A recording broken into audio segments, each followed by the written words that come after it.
Hello मेरे प्यारे बच्चों, my dear students, welcome to the lecture third of chemical bonding.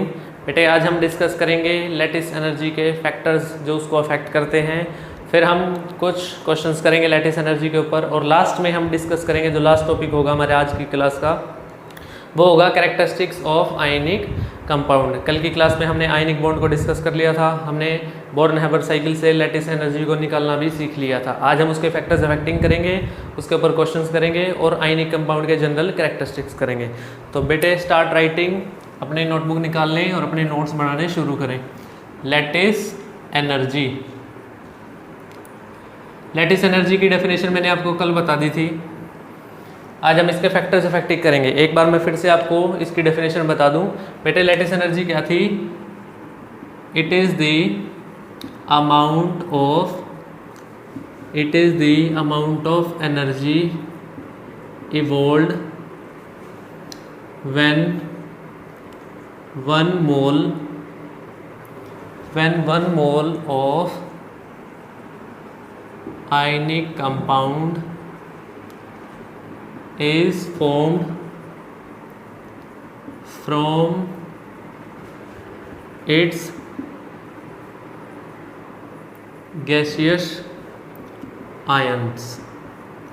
बेटे वन मोल आयनिक कंपाउंड जब बनता है, वन मोल आयनिक कंपाउंड जब बनता है अपने गैसियस आयंस से, तो जितनी एनर्जी रिलीज होती है उसको बोलते हैं लैटिस एनर्जी। लैटिस एनर्जी जैसे मेरा Na पॉजिटिव कंबाइन करेगा Cl नेगेटिव के साथ और वन मोल NaCl बन जाए, तो जितनी एनर्जी रिलीज होगी उसको क्या बोलेंगे बेटे? Lattice energy. मैंने आपको कल बता दिया था, इसको हम किससे डिनोट करते हैं? जनरली U से। और जब भी कैटायन और एनायन आपस में कंबाइन करके आयनिक कंपाउंड बनाएगा तो हमेशा एनर्जी क्या होगी? रिलीज। मतलब लैटिस एनर्जी क्या होगी? Always negative.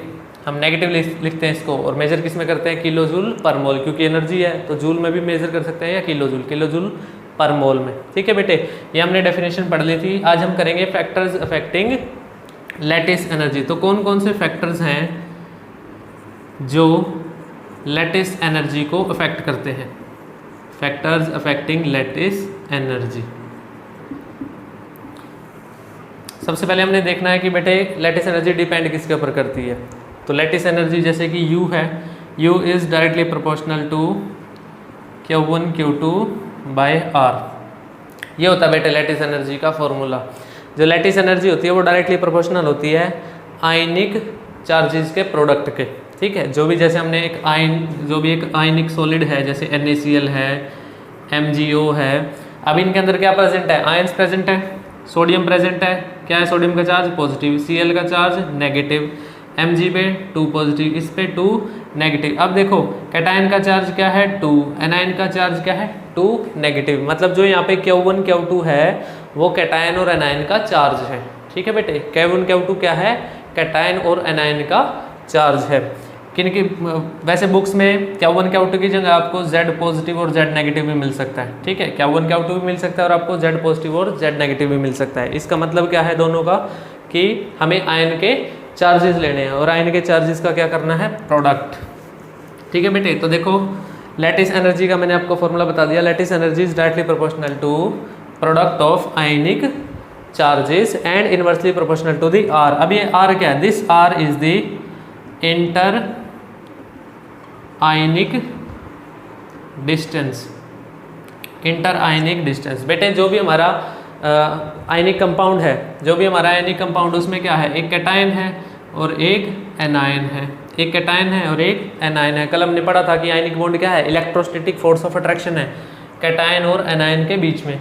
अब इंटर आयनिक डिस्टेंस क्या है? भाई Na पॉजिटिव का जो न्यूक्लियस है उसका सेंटर, Cl नेगेटिव, ठीक है, Cl नेगेटिव है उसके न्यूक्लियस का सेंटर, दोनों के बीच का जो डिस्टेंस है उसको क्या बोलेंगे? Inter ionic distance. उसको क्या बोलेंगे बेटे? Inter ionic distance. तो जो लैटिस एनर्जी है वो इनवर्सली प्रोपोर्शनल है इंटर आयनिक डिस्टेंस पे और डायरेक्टली प्रोपोर्शनल है Q1 Q2 पे। तो हमारा फर्स्ट फैक्टर क्या है?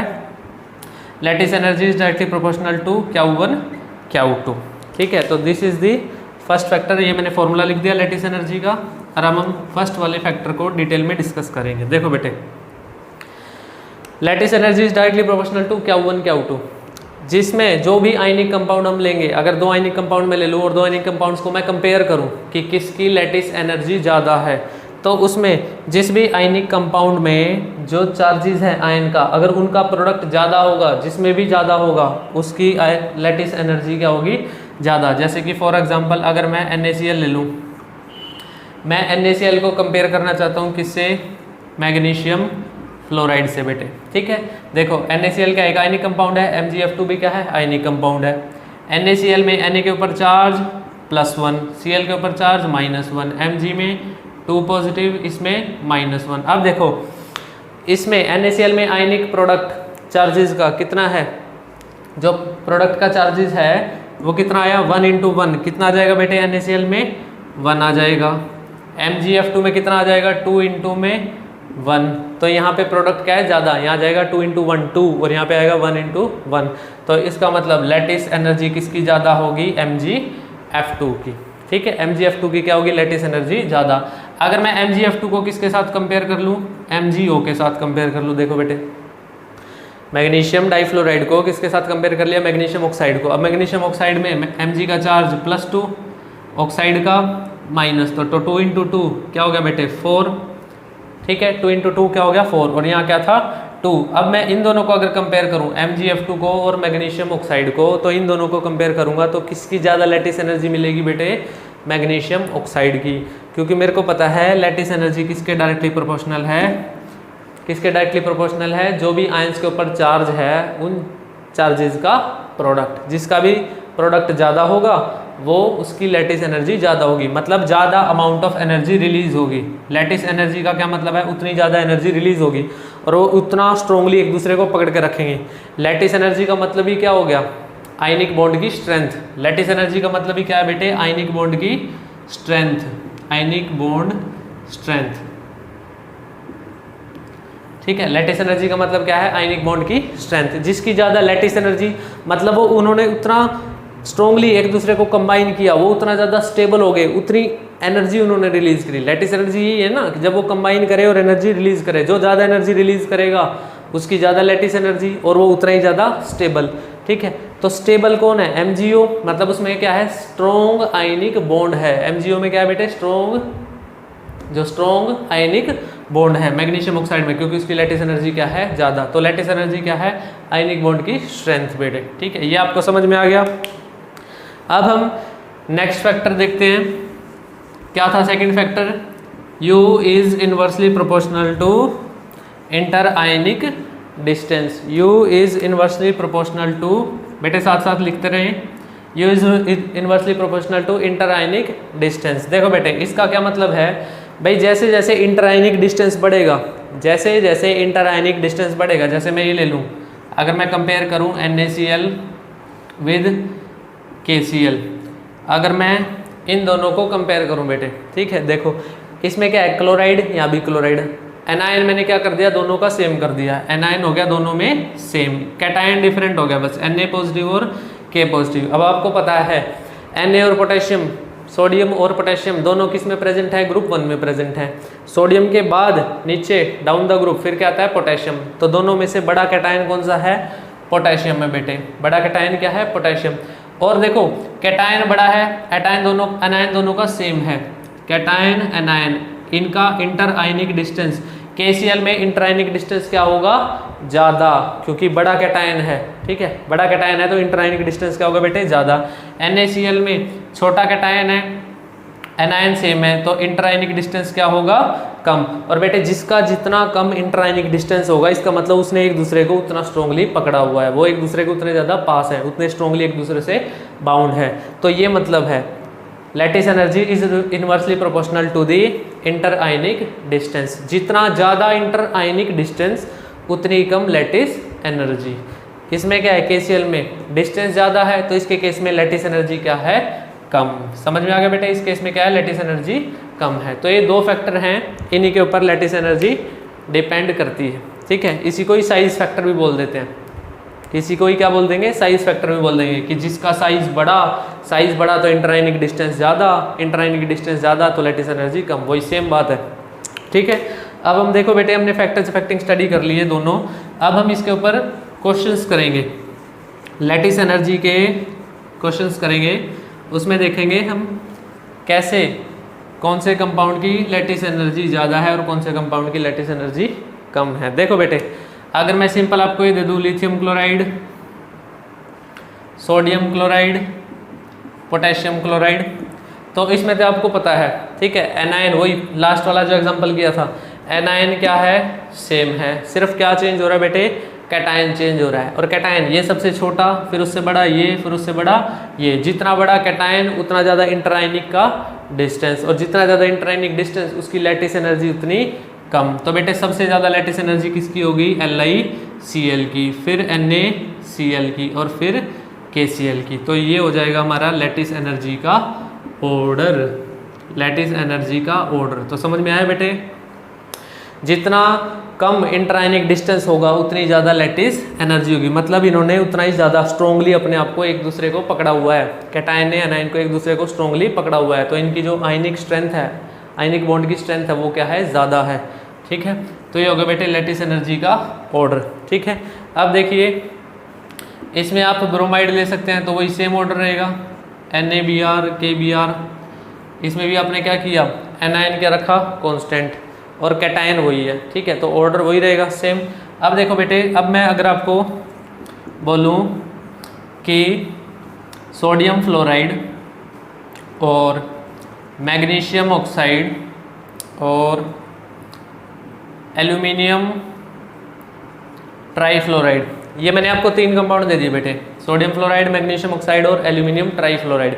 अब मैं बोल रहा हूँ आपको कि डिक्रीजिंग ऑर्डर में अरेंज करो, लैटिस एंथैल्पी के डिक्रीजिंग ऑर्डर में आपको अरेंज करना है, मतलब सबसे पहले सबसे ज़्यादा वाली, फिर उससे कम और उससे कम। अब देखो सबसे पहले तो हमें क्या देखना है बेटे, सबसे पहले जो डिसाइडिंग फैक्टर है लैटिस एनर्जी का, वो क्या है, Q1 Q2 का प्रोडक्ट, मतलब जो आयन प्रेजेंट है उनके जो चार्जेज हैं उनका प्रोडक्ट। अब देखो Na पॉजिटिव है, फ्लोरीन नेगेटिव है, तो ये +1 ये -1, तो मल्टीप्लाई होके क्या आया 1। मैग्नीशियम ऑक्साइड में बेटे 2 + 2 ये क्या आएगा -2, तो 2 × 2 4 हो गया यहाँ पे। AlF3 में एल्यूमिनियम के ऊपर चार्ज क्या है बेटे, आयनिक कंपाउंड है ना AlF3, एल्यूमिनियम के ऊपर चार्ज क्या है +3 और फ्लोरीन के ऊपर -1। तो अब देखो इसका प्रोडक्ट 1, इसका 4 और इसका 3, तो जिसका Q1 Q2 का प्रोडक्ट ज़्यादा उसकी लैटिस एनर्जी उतनी ज़्यादा रिलीज हुई होगी, ठीक है, उसकी लैटिस एनर्जी उतनी ज़्यादा रिलीज हुई होगी। तो सबसे ज़्यादा MgO, फिर AlF3, फिर सोडियम फ्लोराइड, ठीक है बेटे, समझ में आ गया। सबसे ज़्यादा मैग्नीशियम ऑक्साइड, फिर AlF3 और फिर सोडियम फ्लोराइड, क्योंकि Q1 Q2 इसका सबसे ज़्यादा, फिर उससे कम AlF3 का, फिर उससे कम NaF का। चलो बेटे अब देखो नेक्स्ट क्वेश्चन,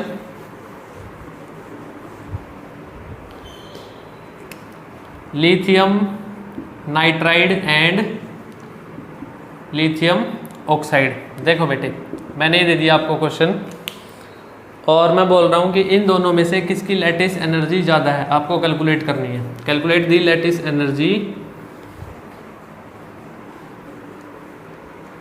अब देखो बेटे लिथियम में हमें पता है लिथियम का चार्ज कितना है +1, नाइट्रोजन में, ठीक है, नाइट्राइड है -3, क्या चार्ज है बेटे -3। इसमें भी लिथियम का चार्ज +1 और ऑक्साइड का क्या होता है चार्ज -2। अब देखो बेटे इनका प्रोडक्ट कितना आएगा 2 और इनका प्रोडक्ट कितना आएगा 3, तो लैटिस एनर्जी किसकी ज़्यादा होगी, Li(N) > Li2O, ठीक है बेटे, समझ में आ गया। लिथियम नाइट्राइड की लैटिस एनर्जी ज़्यादा होगी किससे, लिथियम ऑक्साइड से। नेक्स्ट क्वेश्चन लिखिए बेटे, out of lithium fluoride and caesium iodide whose lattice energy is more. ठीक है बेटे, इन दोनों का कंपैरिजन करना है हमें कि दोनों में से किसकी ज़्यादा लैटिस एनर्जी है। अब देखो चार्जेस की बात आती है, सबसे पहले हम क्या देखते हैं चार्जेस, क्योंकि चार्ज सबसे ज़्यादा डिसाइडिंग फैक्टर है। ठीक है, इंटरआयनिक डिस्टेंस से भी ज़्यादा डिसाइडिंग फैक्टर क्या है, चार्ज। सबसे पहले तो चार्ज देखा, अब चार्ज दोनों का बराबर है। देखो लिथियम भी +1 में एग्जिस्ट करता है, फ्लोराइड -1 में, सीजियम भी +1 में और आयोडाइड -1 में। तो इसका प्रोडक्ट क्या आ गया बेटे 1, इसका प्रोडक्ट भी 1। भाई अब कौन सा, अब कैसे डिसाइड करें? अब हम देखेंगे सेकंड फैक्टर को, इंटर आयनिक डिस्टेंस। अब यहाँ पे देखो बेटे, जो फ्लोराइड आयन है F नेगेटिव और यहाँ पे है Li पॉजिटिव, यहाँ पे Cs पॉजिटिव और आयोडाइड नेगेटिव। तो देखो जो फ्लोराइड आयन है वो आयोडाइड आयन से छोटा है, फ्लोराइड आयन आयोडाइड आयन से छोटा है।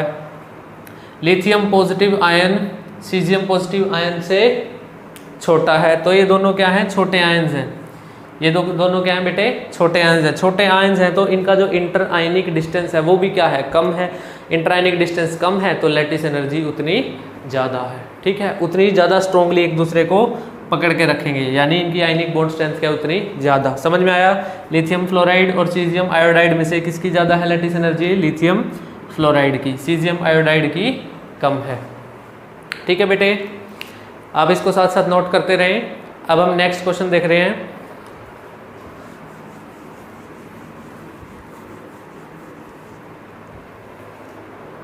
देखो, magnesium oxide, calcium oxide, strontium oxide, इन तीनों में लैटिस एनर्जी कंपेयर करनी है हमें। अब देखो बेटे, चार्जेस क्या है? दोनों बराबर, +2 -2 +2 -2 +2 -2, क्योंकि ऑक्साइड हैं, सारी की सारी क्या है? ऑक्साइड है। और सारी की सारी जो ऑक्साइड है वो सेम ग्रुप के एलिमेंट्स की है। मैग्नीशियम, कैल्शियम, स्ट्रोंशियम, ये सारे किस में प्रेजेंट है बेटे? ग्रुप 2 में, अल्कलाइन अर्थ मेटल्स में। तो देखो चार्ज तो हो गए बराबर, अब हमें क्या देखना पड़ेगा? साइज। तो देखो जैसे हम डाउन द ग्रुप चलते हैं, डाउन द ग्रुप जाते हैं, किसी भी ग्रुप में डाउन द ग्रुप जाते हैं तो साइज क्या होता है? इंक्रीज होता है। तो सबसे ज़्यादा साइज किसका? स्ट्रोंशियम का सबसे ज़्यादा, फिर उससे कम कैल्शियम का और सबसे कम मैग्नीशियम का। ऑक्साइड तीनों में सेम है तो डिपेंड किसके ऊपर करेगा? अब कैटायन के ऊपर। मैग्नीशियम का जो कैटायन है Mg2 पॉजिटिव वो सबसे छोटा है, तो ये सबसे छोटा, और ऑक्साइड, तो दोनों का इंटरआयनिक डिस्टेंस क्या हो गया? सबसे कम। सबसे कम इंटरआयनिक डिस्टेंस है तो बेटे लैटिस एनर्जी क्या होगी? सबसे ज़्यादा। तो इसका लैटिस एनर्जी का ऑर्डर क्या हो गया? MgO greater than calcium oxide greater than strontium oxide. ठीक है बेटे, समझ में आ गया? अब नेक्स्ट हम देखते हैं बेटे,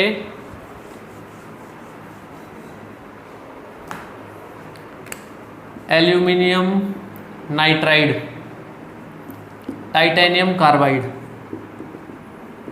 चलो इनका कंपेयर करते हैं। ये क्या बेटे? एल्यूमिनियम नाइट्राइड, एल्यूमिनियम नाइट्राइड, और ये क्या है? Titanium carbide. टाइटेनियम कार्बाइड दोनों क्या है? आयनिक कंपाउंड है। अब देखो बेटे, यहाँ कार्बन है, यहाँ कार्बन प्रेजेंट है। ठीक है, हमने पढ़ा था क्या है? कार्बन नॉन मेटल है और मोस्टली क्या बनाता है? कोवलेंट बॉन्ड बनाता है। लेकिन कार्बन ने आयनिक बॉन्ड भी बनाई हुई है, मतलब आयनिक कंपाउंड भी बनाया हुआ है। यहाँ पे कार्बन किस फॉर्म में एग्जिस्ट करेगा? देखो बेटे, टाइटेनियम करेगा 4 पॉजिटिव और कार्बन 4 नेगेटिव। कार्बन ने 4 इलेक्ट्रॉन गेन किए हुए हैं, किससे? टाइटेनियम से। ठीक है, तो यहाँ पे कार्बन ने कौन सी बॉन्ड बनाई है? आयनिक बॉन्ड बनाई है। तो कार्बन आयनिक बॉन्ड भी बना सकता है, ये एक्सेप्शन लगा लो। ठीक है, कि मोस्टली कंपाउंड क्या बनाता है? कोवलेंट बनाता है, लेकिन क्या बनाया यहाँ पे? उसने आयनिक कंपाउंड बनाया। अब हमें दोनों को कंपेयर करना है कि दोनों में से किसकी लैटिस एनर्जी ज़्यादा है। तो बेटे वही करेंगे। फर्स्ट फैक्टर क्या है? डिसाइडिंग फैक्टर क्या है हमारा? चार्ज। टाइटेनियम का चार्ज 4 पॉजिटिव, कार्बन का, कार्बाइड का 4 नेगेटिव। यहाँ पे क्या है? एल्यूमिनियम का +3 और नाइट्राइड का -3। तो देखो बेटे 3 × 3 क्या हो गया? 9, और यहाँ क्या हो गया? 4 4 16। तो देखो कितना ज़्यादा डिफरेंस है चार्ज में। ठीक है, चार्ज के प्रोडक्ट में कितना ज़्यादा डिफरेंस है? ये 16 ये 9। तो जिसका जितना ज़्यादा प्रोडक्ट चार्जेस का, ठीक है, चार्जेस का, आयन के चार्जेस का प्रोडक्ट जिसका जितना ज़्यादा उतनी ज़्यादा लैटिस एनर्जी। तो बेटे किसकी होगी लैटिस एनर्जी ज़्यादा? टाइटेनियम कार्बाइड की एल्यूमिनियम नाइट्राइड से। ठीक है बेटे, समझ में आ गया? नोट कर ले इसको। चलो नोट हो गया? ओके।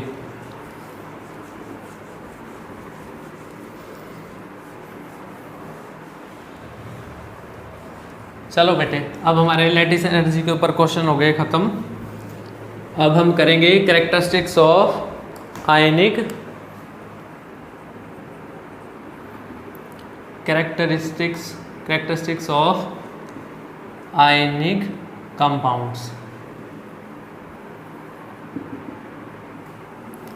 फर्स्ट कैरेक्टर है बेटे physical state. First character is physical state. देखो जो आयनिक कंपाउंड है, आयनिक कंपाउंड की स्टेट में एग्जिस्ट करते हैं बेटे सॉलिड में। आयनिक कंपाउंड की स्टेट में एग्जिस्ट करते हैं सॉलिड में, तो उनका फिजिकल स्टेट कैसा है? Solid. They exist as solid. ठीक है, आयनिक कंपाउंड को मेल्ट भी कर सकते हैं। NaCl लिया जैसे आपने, NaCl को आप मेल्ट भी कर सकते हो। ठीक है, 800 डिग्री सी के अराउंड इसका मेल्टिंग पॉइंट होता है, इसको मेल्ट भी कर सकते हो आप। तो किस में आ जाएगा फिर? वो लिक्विड फॉर्म में आ जाएगा। ठीक है, किस में आ जाएगा? लिक्विड फॉर्म में। तो फिजिकल स्टेट जिसमें वो मिलते हैं आयनिक कंपाउंड कौन सा होता है? सॉलिड। लेकिन हम उसको मेल्ट करके उसको लिक्विड में भी कन्वर्ट कर सकते हैं। ठीक है, तो वो सॉलिड में मिलते हैं। सेकेंड है बेटे, सेकेंड प्रॉपर्टी है melting point and boiling point. Melting point and boiling point. देखो बेटे हमें पता है आयनिक बॉन्ड कैसे बनी। आयनिक बॉन्ड कैसे बनी? इलेक्ट्रोस्टैटिक फोर्स ऑफ अट्रैक्शन किसके बीच में? कैटायन और एनायन के बीच में। और इलेक्ट्रोस्टैटिक फोर्स ऑफ अट्रैक्शन क्या है? स्ट्रॉन्ग फोर्स ऑफ अट्रैक्शन होता है। ठीक है, इलेक्ट्रोस्टैटिक फोर्स ऑफ अट्रैक्शन क्या है? Strong force of attraction. तो इसलिए इनका मेल्टिंग पॉइंट, बॉइलिंग पॉइंट भी क्या होता है? बहुत ज़्यादा हाई। जो आयनिक कंपाउंड्स हैं उनका क्या होता है? Melting boiling point high. They have high melting point and boiling point due to presence of strong electrostatic force of attraction, due to presence of strong electrostatic forces of attraction। आप example लिख सकते हैं, जैसे NaCl है। NaCl का कितना है बेटे? 800 डिग्री सी के अराउंड, 1-2 डिग्री ऊपर नीचे हो सकता है। ठीक है, सोडियम क्लोराइड हो गया। फिर हमारा एल्यूमिनियम फ्लोराइड, इसका होता है बेटे 1290 डिग्री सी, 1290 डिग्री सी। ठीक है, और अगर हम मैग्नीशियम ऑक्साइड लें, मैग्नीशियम ऑक्साइड लें तो इसका होता है 2850 डिग्री सी। तो देखो मेल्टिंग पॉइंट देखो तीनों के, तीनों क्या है? आयनिक कंपाउंड है। NaCl ये और ये तीनों क्या है? Ionic compound. लेकिन मेल्टिंग पॉइंट देखो 800 डिग्री सी, 1290 डिग्री सी और 2850 डिग्री सी। कितना ज़्यादा मेल्टिंग पॉइंट हाई है इनका। ठीक है, थाउजेंड्स में है। ठीक है, तो इनका मेल्टिंग और बॉइलिंग पॉइंट क्या होता है बेटे? हाई। नेक्स्ट हम देखेंगे सोल्यूबिलिटी।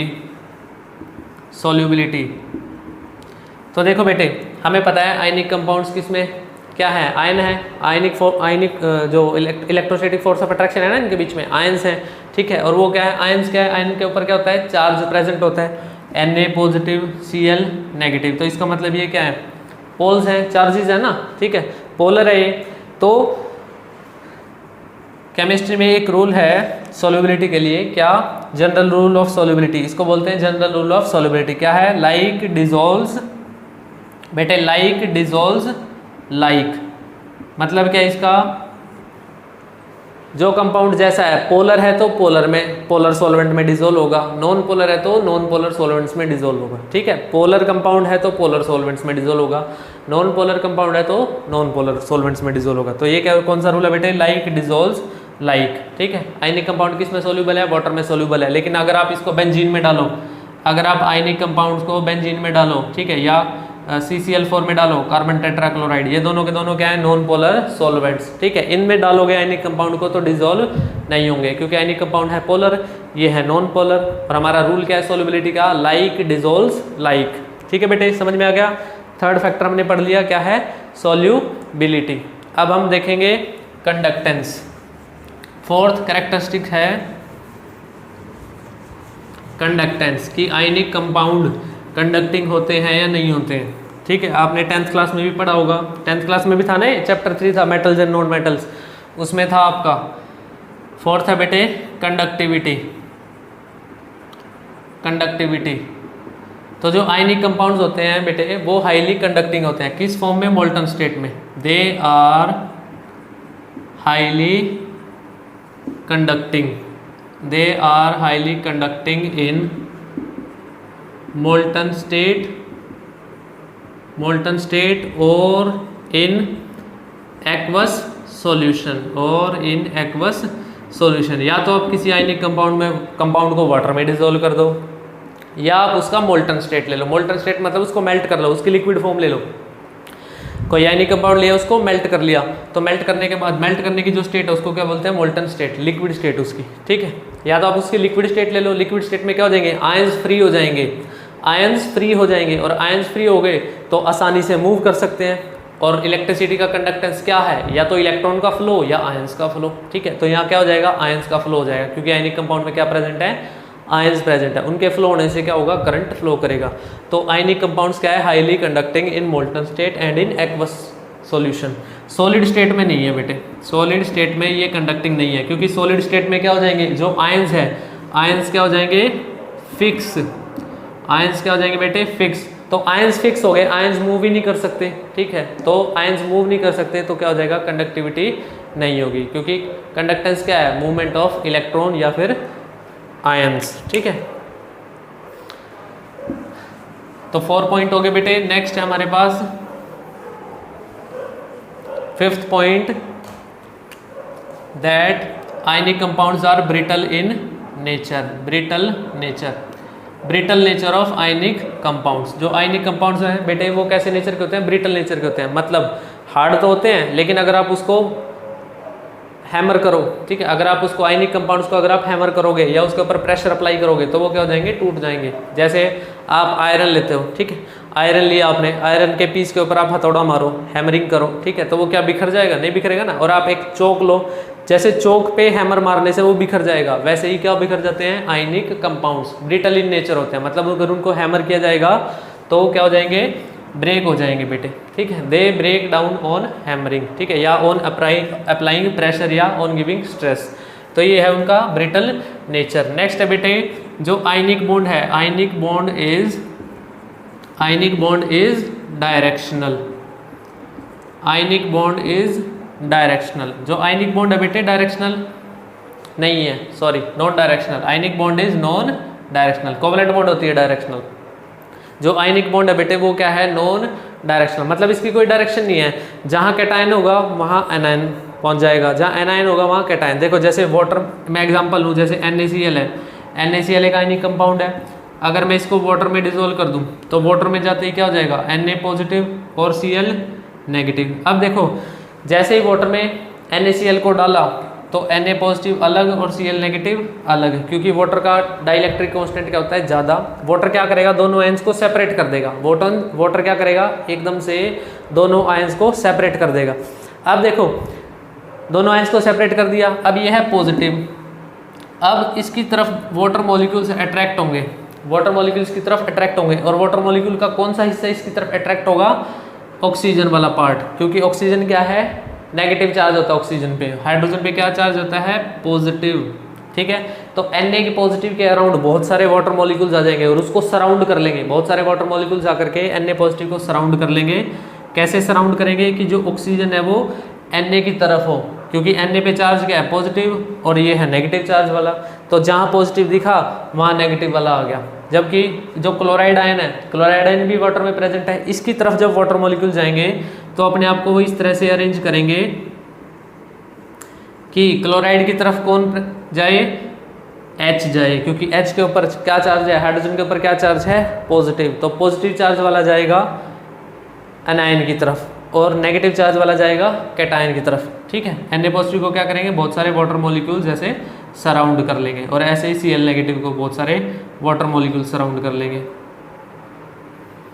Cl नेगेटिव को भी बहुत सारे वाटर मॉलिक्यूल्स सराउंड कर लेंगे, क्योंकि Cl पे चार्ज क्या है, नेगेटिव, उसकी तरफ कौन जाएगा, पॉजिटिव, पॉजिटिव चार्ज कौन है, हाइड्रोजन, ठीक है। तो ये ऐसे ही सराउंड कर लेंगे। तो समझ में आया, ये क्या है, नॉन डायरेक्शनल। आयनिक बॉन्ड क्या होती है बेटे, नॉन डायरेक्शनल, मतलब जहाँ पॉजिटिव दिखा तो वो अपने आप को रोटेट करके नेगेटिव वाला पहुँच गया, जहाँ नेगेटिव दिखा तो रोटेट करके वहाँ पे पॉजिटिव वाला पहुँच गया, ठीक है। समझ में आ गया। आयनिक बॉन्ड क्या है बेटे, नॉन डायरेक्शनल। तो इसका अपोजिट यानी कि हमारी जो कोवलेंट बॉन्ड बनेगी, कोवलेंट बॉन्ड क्या होती है, डायरेक्शनल होती है। कोवलेंट बॉन्ड क्या होती है बेटे, डायरेक्शनल। आप इसी चैप्टर में पढ़ोगे कि कोवलेंट बॉन्ड कैसे बनती है, ओवरलैपिंग ऑफ एटॉमिक ऑर्बिटल्स से, ठीक है। एटॉमिक ऑर्बिटल्स की ओवरलैप से कोवलेंट बॉन्ड बनती है, और एटॉमिक ऑर्बिटल्स की एक पर्टिकुलर डायरेक्शन में शेप होती है, तो वो उसी डायरेक्शन में दूसरा ऑर्बिटल आएगा तो ओवरलैप करेगा, ये नहीं कि अपने आप को किसी भी डायरेक्शन में रोटेट कर देगा, ठीक है। तो कोवलेंट बॉन्ड क्या है बेटे, डायरेक्शनल, और आयनिक बॉन्ड क्या है हमारी, नॉन डायरेक्शनल, ठीक है। नोट कर लो सब। नोट कर लें। अब बेटे इसका सेवंथ पॉइंट है reactions of ionic compounds are very fast. ठीक है, that is ionic reactions are very very fast. 7 point है बेटे, ionic reactions are very fast. Ionic reactions are very fast. जो बेटे आयनिक रिएक्शंस होती हैं वो बहुत ज़्यादा क्या होती हैं, फास्ट होती है। जैसे कि lead nitrate plus potassium iodide, इन दोनों का अगर मैं एक्वस सॉल्यूशन ले लूँ, मैं क्या करूँ, लेड नाइट्रेट को लूँ, वाटर में डिसोल्व कर लूँ, एक्वस सॉल्यूशन ले लिया, पोटेशियम आयोडाइड लिया, वाटर में डिसोल्व कर लिया, एक्वस सॉल्यूशन ले लिया। तो जैसे ही दोनों का सॉल्यूशन बनाया, मैं जैसे ही इन दोनों को आपस में मिक्स करूँगा तो एकदम से क्या बनेगा, लेड आयोडाइड सॉलिड, और ये होता है येलो कलर का। एकदम से मेरी जो टेस्ट ट्यूब है वो येलो कलर की हो जाएगी। जैसे ही इन दोनों को एक्वस सॉल्यूशन को मैं जैसे ही मिलाऊंगा तो एकदम से मेरी पूरी टेस्ट ट्यूब क्या हो जाएगी, येलो कलर की, क्योंकि इसमें क्या होगा, डबल डिस्प्लेसमेंट रिएक्शन हो गई और यहाँ से लेड के साथ आयोडाइड जुड़ गया, लेड आयोडाइड बन गया, ये येलो कलर का आ गया। ठीक है, ये क्लास 10th में पढ़ी आपने रिएक्शन। और बनेगा यहाँ पे पोटेशियम नाइट्रेट, ये एक्वस सॉल्यूशन। तो देखो बेटे आयनिक रिएक्शन क्या है, बहुत ज़्यादा फास्ट है। जैसे ही हमने सॉल्यूशन को मिलाया, मिलते ही एकदम से येलो कलर की टेस्ट ट्यूब हो जाएगी पूरी की पूरी।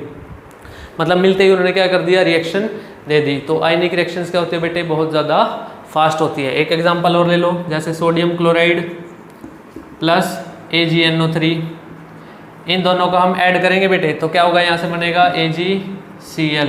AgCl क्या होता है, वाइट PPT, क्योंकि AgCl वाटर में बहुत ही लेस सॉल्यूबल होता है, इसलिए क्या बन जाते हैं उसके एकदम से PPT। और क्या बनेगा हमारा, सोडियम नाइट्रेट, सोडियम नाइट्रेट। तो देखो बेटे क्यों होती है आयनिक रिएक्शन, हमने ये तो देख लिया कि आयनिक रिएक्शंस क्या होती हैं, बहुत ज़्यादा फास्ट होती हैं। क्यों होती है आयनिक रिएक्शंस बहुत ज़्यादा फास्ट? आयनिक रिएक्शंस बहुत ज़्यादा फास्ट इसलिए होती हैं क्योंकि वो ऑलरेडी किस फॉर्म में प्रेजेंट है, अपनी सॉलिड स्टेट में भी वो किस फॉर्म में प्रेजेंट है, आयंस की फॉर्म में प्रेजेंट है। जैसे अगर मेरा ये पोटेशियम आयोडाइड दूं मैं, तो पोटेशियम आयोडाइड का मतलब ऐसे K पॉजिटिव और I नेगेटिव। मैं लेड नाइट्रेट लूँ तो लेड नाइट्रेट का मतलब Pb2 पॉजिटिव और NO3 नेगेटिव, ऐसे। ठीक है, 2।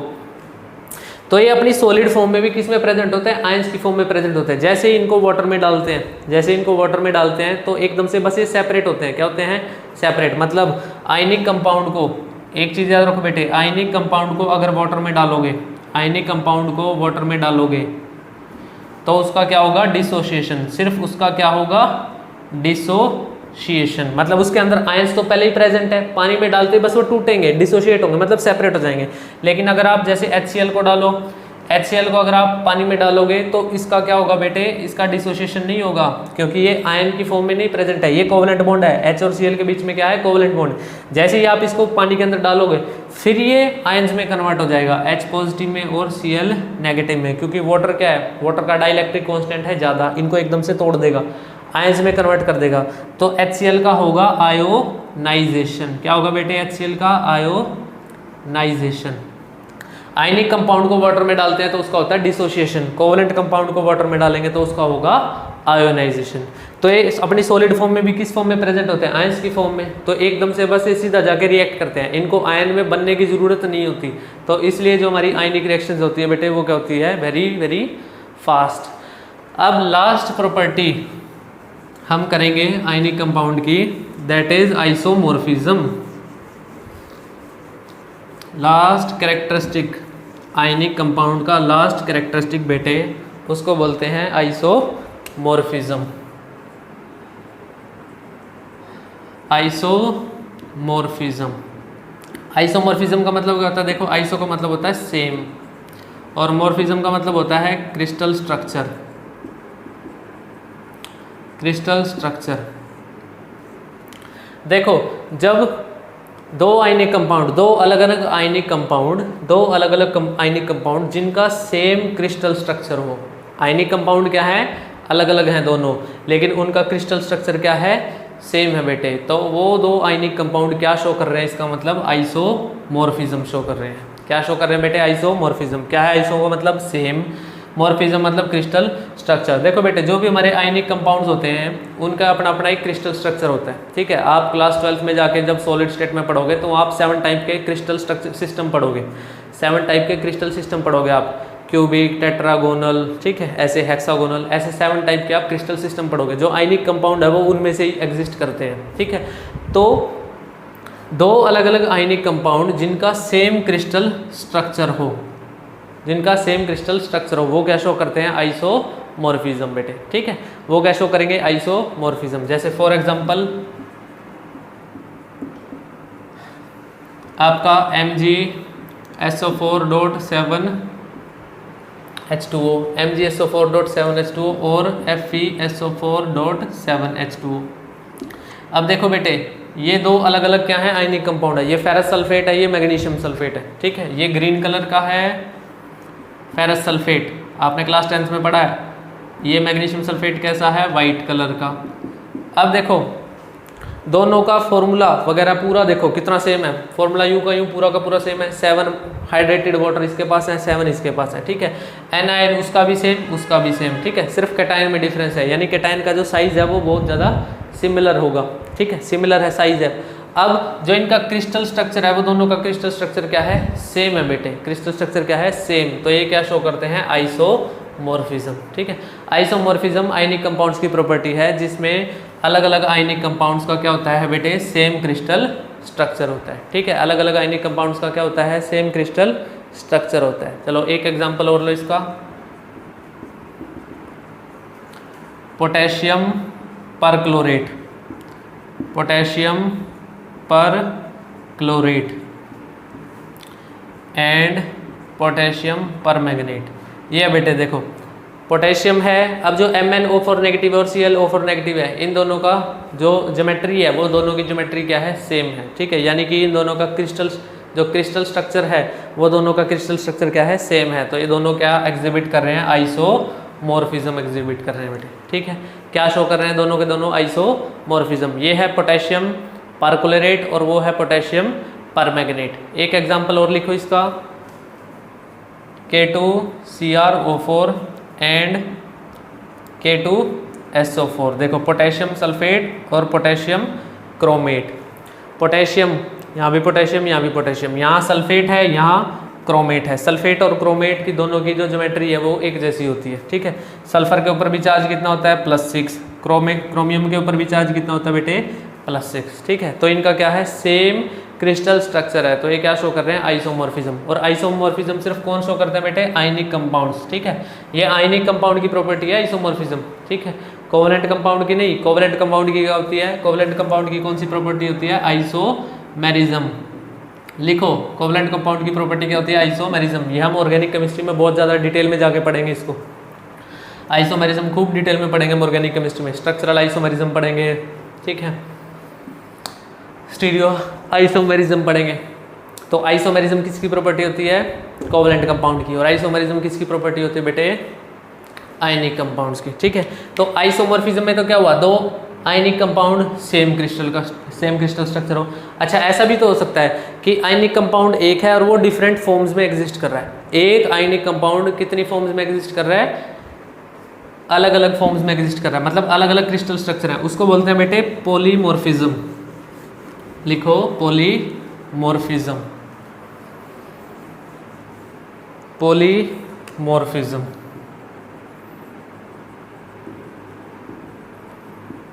देखो जैसे आपका एक जिंक सल्फाइड है, ठीक है।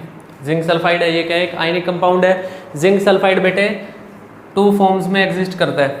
जिंक सल्फाइड 2 फॉर्म में एग्जिस्ट करता है। एक होता है जिंक ब्लेंड, एक होता है वर्टजाइट।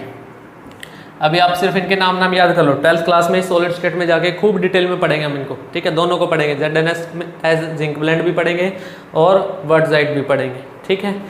तो ये क्या बेटे? देखो कंपाउंड एक है, आयनिक कंपाउंड एक है, लेकिन उसके क्रिस्टल स्ट्रक्चर अलग अलग हो गए। उसकी 2 फॉर्म्स है ये, ठीक है। एक हो गया जिंक ब्लेंड और एक हो गया वर्टजाइट। दोनों के अंदर क्या प्रेजेंट है? इसके अंदर भी जिंक और सल्फाइड है, इसके अंदर भी जिंक और सल्फाइड है, लेकिन उनका जो क्रिस्टल स्ट्रक्चर है वो अलग अलग हो गया। क्रिस्टल स्ट्रक्चर क्या हो गया? अलग अलग। मतलब सेम पोजीशन पे नहीं प्रेजेंट है वो, इसमें अलग पोजीशन पे, उस पे अलग पोजीशन पे। ठीक है, समझ में आ गया। जिंक सल्फाइड का क्या है, इन दोनों फॉर्म में अलग अलग क्रिस्टल स्ट्रक्चर है। एक और एग्जांपल हो जैसे calcium carbonate. Calcium carbonate exist करता है एरागोनाइट और कैल्साइट में। ये बेटे कैल्शियम कार्बोनेट एग्जिस्ट करता है एरागोनाइट और कैल्साइट में। ये भी क्या है, ठीक है, आयनिक कंपाउंड। ये किस में एग्जिस्ट कर गया, एरागोनाइट और कैल्साइट, दो अलग अलग फॉर्म्स में एग्जिस्ट कर गया बेटे। ठीक है, ये तो है हमारे पास पॉलीमॉर्फिज्म। पॉलीमॉर्फिज्म का मतलब है जब एक ही आयनिक कंपाउंड के अलग अलग क्रिस्टल स्ट्रक्चर्स हों, मतलब अलग अलग उसकी फॉर्म्स हों। ठीक है, उसको बोलते हैं पॉलीमॉर्फिज्म। तो बेटे आज हमारा लेक्चर यहीं खत्म हो रहा है। ठीक है, आज हमने डिस्कस कर लिया lattice energy, factors affecting lattice energy, और उसके ऊपर हमने बहुत सारे क्वेश्चन किए। फिर हमने कैरेक्टरिस्टिक्स पढ़ लिए आयनिक कंपाउंड्स के, बहुत सारे कैरेक्टरिस्टिक्स पढ़ लिए। टोटल जितने भी थे मैंने सारे पढ़ाए आपको। ठीक है, आइसोमॉर्फिज्म, पॉलीमॉर्फिज्म वगैरह। आज के लिए बेटे इतना ही, एंड थैंक्स फॉर वॉचिंग।